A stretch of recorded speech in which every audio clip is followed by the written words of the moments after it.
আসসালামু আলাইকুম ভিউয়ার্স, আজকে আপনাদের জন্য নিয়ে এসেছি জনপ্রিয় মিষ্টি কালো জামের রেসিপি। এই রেসিপিটি এতই পারফেক্ট এবং সহজভাবে টিপস সহকারে দেখাবো যেন নতুনরাও খুব সহজেই তৈরি করতে পারে। তাই ভিডিওটি স্কিপ না করে শেষ পর্যন্ত দেখবেন। শুরু করছি আমি Mukta Sultana from MS cooking gallery. বিসমিল্লাহির রহমানির রহিম। শুরুতে শিরা তৈরি করার জন্য দিচ্ছি 1.5 কাপ চিনি এবং 6 কাপ পানি। আমার প্রত্যেকটা ভিডিওতে কোনো উপকরণ হিডেন না করে টিপস সহকারে বোঝানোর চেষ্টা করি। ভিডিওগুলো সম্পূর্ণ দেখলে কোনো সমস্যা হওয়ার কথা না। এরপরেও যদি কোনো সমস্যায় পড়েন তাহলে কমেন্ট করে জানাবেন, আমি সমাধান দেওয়ার চেষ্টা করব ইনশাআল্লাহ। 2টি এলাচ দিয়ে ফুটে ওঠা পর্যন্ত অপেক্ষা করব। শিরাগুলো ভালোভাবে ফুটে ওঠার পর চুলা বন্ধ করে দিয়ে মিষ্টির ডো তৈরি করে নিব। ডো তৈরির জন্য প্রথমে 1 টেবিল চামচ সুজি নরমাল পানি দিয়ে ভিজিয়ে রাখব। সুজিগুলো ঠিক ততক্ষণ ভিজাবো যতক্ষণ আমি বাকি উপকরণ মিশিয়ে নিব।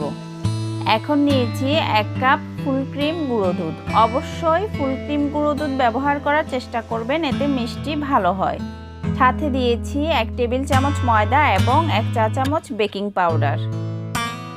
সবগুলো উপকরণ খুব ভালোভাবে মিশিয়ে নিতে হবে। আমার ভিডিওটি ভালো লেগে থাকলে বন্ধুদের সাথে শেয়ার করতে ভুলবেন না।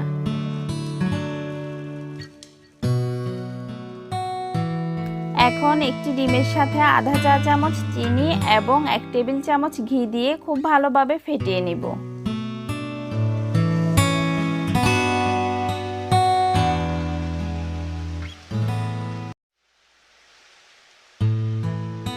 এবার ভিজিয়ে রাখা সুজিগুলো ছেঁকে এবং হাত দিয়ে ভালোভাবে চেপে পানি বের করে নিতে হবে।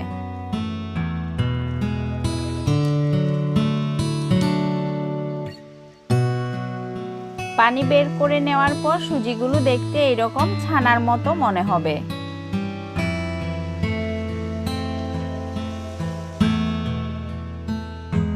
এবার সবগুলো উপকরণ খুব ভালোভাবে মিশিয়ে ডো তৈরি করে নিব।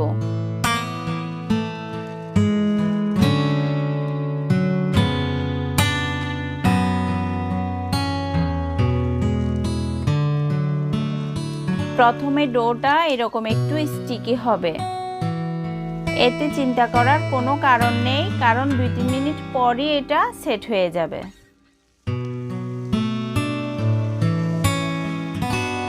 ডো সেট হয়ে গেলে পছন্দ অনুযায়ী মিষ্টি শেপ দিয়ে নিচ্ছি। আমি একটু বড় সাইজের করছি।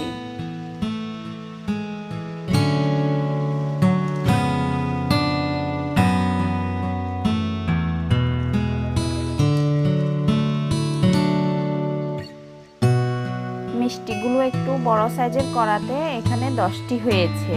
মিষ্টির দোকানের সাইজ অনুযায়ী হলে 1 কাপ গুঁড়ো দুধে 14টি মিষ্টি হবে।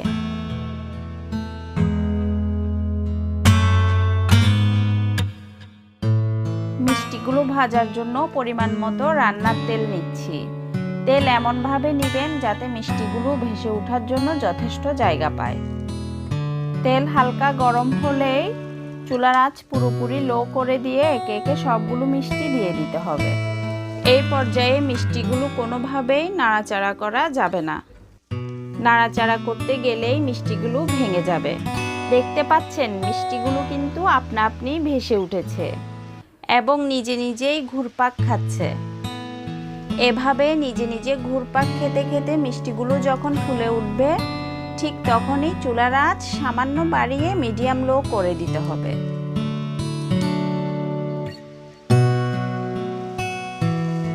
মিষ্টিগুলো যখন একটু শক্ত হয়ে বাদামি রং ধারণ করবে, একটি কাঠি দিয়ে অনবরত নেড়েচেড়ে আপনার পছন্দের রং আসা পর্যন্ত ভাজতে হবে।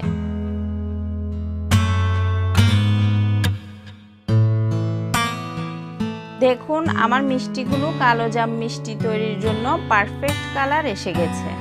এবার সবগুলো মিষ্টি তেল থেকে ছেঁকে নিয়ে ফুটন্ত শিরায় দিয়ে দিব। মিষ্টিগুলো শিরায় দেওয়ার সময় খেয়াল রাখতে হবে চুলার আঁচ যেন পুরোপুরি হাই থাকে।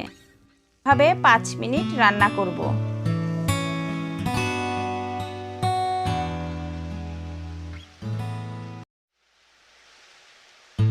5 মিনিট পর মিষ্টিগুলো হালকা নেড়েচেড়ে ঢাকনা দিয়ে আবারও 5 মিনিট রান্না করব।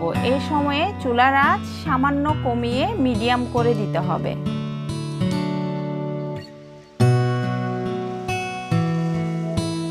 5 মিনিট পর চুলার আঁচ বন্ধ করে মিষ্টিগুলো ঠান্ডা হওয়া পর্যন্ত অপেক্ষা করতে হবে। দেখুন আমার কালো জাম সম্পূর্ণ রেডি।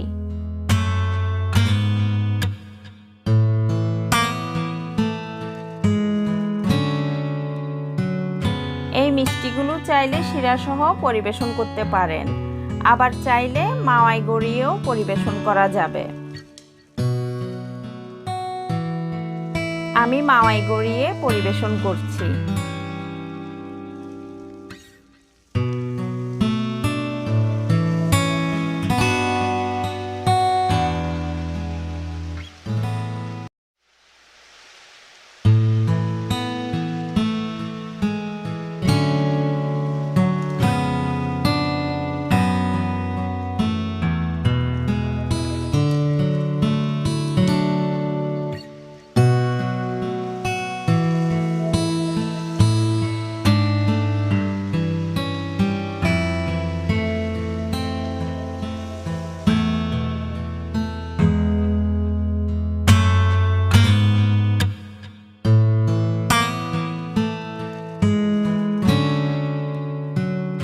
দেখুন আমার মিষ্টিগুলো যেমন সফট হয়েছে তেমনি ভিতর থেকে শিরায় ভরপুর, খেতেও অনেক টেস্টিও বটে।